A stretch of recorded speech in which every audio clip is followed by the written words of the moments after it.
Bonsoir les frères et sœurs. Ce soir, nous sommes au-devant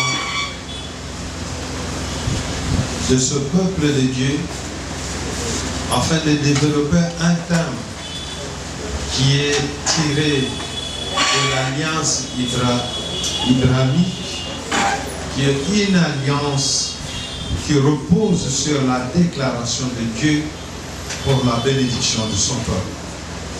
C'est pour cela que le thème de ce soir, que nous serons en train d'ailleurs de développer tout au long de cette semaine et même la semaine prochaine, sera intitulé « Dieu te bénira et il rendra ton nom grand ». Dieu te bénira et il rendra ton nom grand. Quand nous essayons d'entrer en profondeur, ou de la manière que nous avons essayé de développer ce message, vous allez comprendre que le terme, le concept ou le verbe bénir, c'est un verbe qui a été prononcé par Dieu lui-même. C'est pour dire que la nature de Dieu, dans son alliance avec son peuple, c'est une nature qui est fondée sur la bénédiction de ses enfants.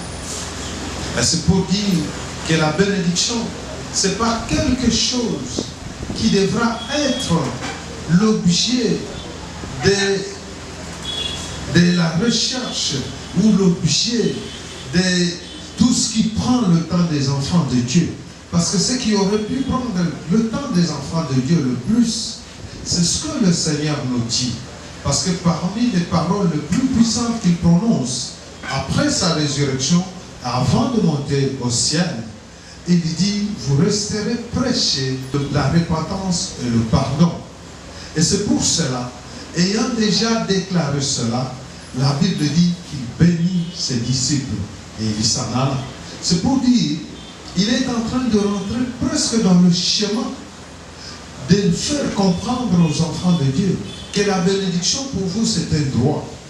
Mais il y a quelque chose qui fait retarder cette bénédiction. Et pour retrouver ce qui fait retarder la bénédiction, en principe, c'est la repentance et le pardon. Et c'est pourquoi vous allez voir dans la Bible, il y a là où le verbe bénédiction est utilisé au futur. C'est comme le verset que nous venons de voir. C'est un verset qui est utilisé au futur. Je vous bénirai, je te bénirai, je rendrai ton nom grand et tu seras une source de bénédiction. Ça c'est rendu au futur. Et quand vous voyez ce verset-là, avant d'utiliser les verbes dans le futur, il commence par dire d'abord à Abraham, quitte le pays de tes parents, quitte le lieu où tu te retrouves. Parce qu'à un certain moment, notre environnement, qu'il soit un environnement matériel, un environnement humain, il peut être aussi une opportunité de retardement de bénédiction. C'est pour cela, la vraie bénédiction, ce n'est pas celle qui peut se ramasser par n'importe quelle cérémonie, mais la vraie bénédiction, c'est celle qui veut que nous puissions quitter nos milliers d'idolâtries, nos milliers d'impudicité, nos milliers de mauvaises choses pour pouvoir accéder et revenir, aller au pays où Dieu nous veut. C'est que quand on est là où Dieu t'envoie selon sa volonté, quand on est dans la volonté de Dieu, les choses se font aussi selon sa volonté. Alors nous sommes en train de développer ces choses pour faire comprendre aux enfants de Dieu. Dieu, au commencement, Dieu a béni. Il nous a bénis. C'est déjà quelque chose. Dieu n'a pas suspendu sa bénédiction. Sa bénédiction est là. Elle est réelle dans nos vies. Mais elle peut être retardée au dépendant des conditions dans lesquelles nous nous retrouvons ou l'environnement dans lequel nous nous retrouvons. C'est pour cela nous voulons une bonne bénédiction, une véritable bénédiction. Tournons notre regard à celui qui est capable. Quand nous écoutons la parole de Dieu, elle vient pour nous retourner sur la voie des bénédictions. Elle vient pour qu'elle nous pousse à une repentance qui nous retourne sur la voie des bénédictions.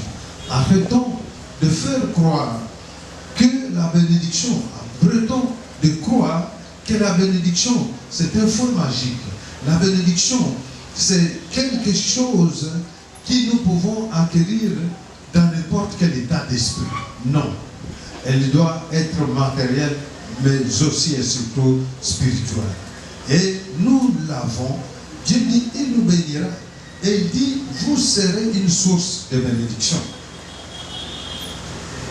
Vous savez, quand Dieu dit à Abraham qu'il est la source de bénédiction, parce que dans Abraham, non seulement il est la source de bénédiction matérielle, mais il en est aussi spirituelle, parce que c'est au travers lui que la descendance de Jésus. C'est par là que la généalogie de Jésus existe et c'est par là qu'il est venu. Mais aussi, il est la source de bénédiction matérielle parce que il est notre Père de la foi. Or, c'est la foi qui nous permet d'augmenter notre dimension de bénédiction.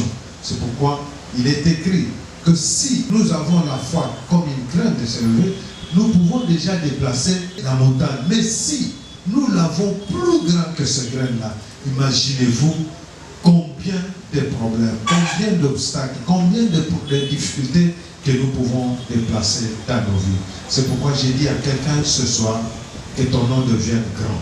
Une grandeur que le monde ne peut pas maudire. Parce que Dieu dit qu'il maudira ceux qui te maudiront. Et il bénira ceux qui vont te bénir. J'ai dit à quelqu'un qui a l'habitude de bénir les autres que tu n'es pas en train de perdre.